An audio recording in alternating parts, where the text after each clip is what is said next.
Trumpas video įrašas apie tai, kas liko iš ūkinio pastato.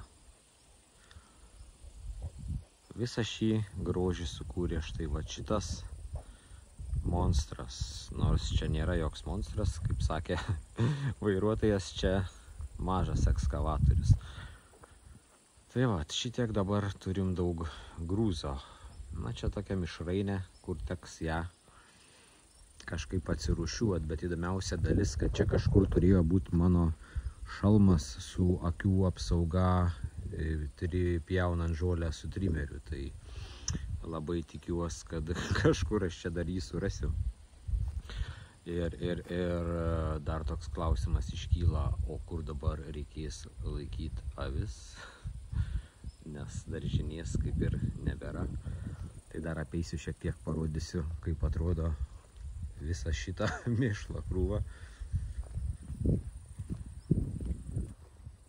Ir aš galvojau, kad čia yra daug šiukšlių.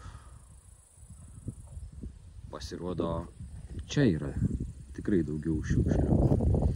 Šiandien nulijo lietus pirmą kartą po lemtingojo šeštadienio, va, senas slidės. Galima čiuožti dar su jų. Ir, nu, čia be galo be krašto. Kosmosas, iš tikrųjų, kosmosas. Aš neįsivaizduoju, kiek žmonių reikės. Čia reikės nacionalinės gvardijos, kaip Amerikoje, kad išvežt visą šitą laužyną. Žiauru. Šiaip čia yra iš tikrųjų daug medienos, tiesiog visokių lentų, kurias galima susipjauti, ir jeigu kažkas išsivežtų, tai kūrentus nemokamai, kas šiais laikais yra gan retas dalykas.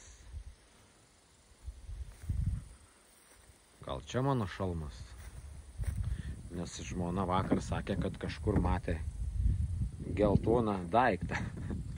Tai ten arba mano šalmas, arba Kubo parduotuvės maišelis, sunku pasakyti. Žiauru. Daug labai čia viską. Derinam reikalus su stogdengiais, tai galbūt jau greitai pajudės reikalai. Bet šakės, kaip iš tikrųjų viskas atrodo keistai. Tokia šiukšlių krūva. Sumaišyta su viskuo. Žiauru. Norėčiau skelti kokį bajeriuką, bet šiuo metu niekas neateina į galvą. Šiaip daug bambalių yra, nes mes niekada nesam vežę taros, tarkim, nuo vandens.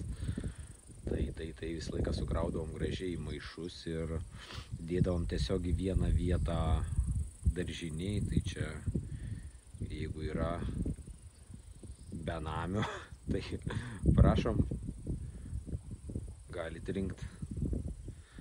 Tai va, trumpai, šiaip įspūdingai atrodė, kaip šita milžiniška, šįkart ne gamtos, o technikos stebuklo ranka griovė šitą visą pastatą, bet nebuvo kada nufilmuoti, labai gaila.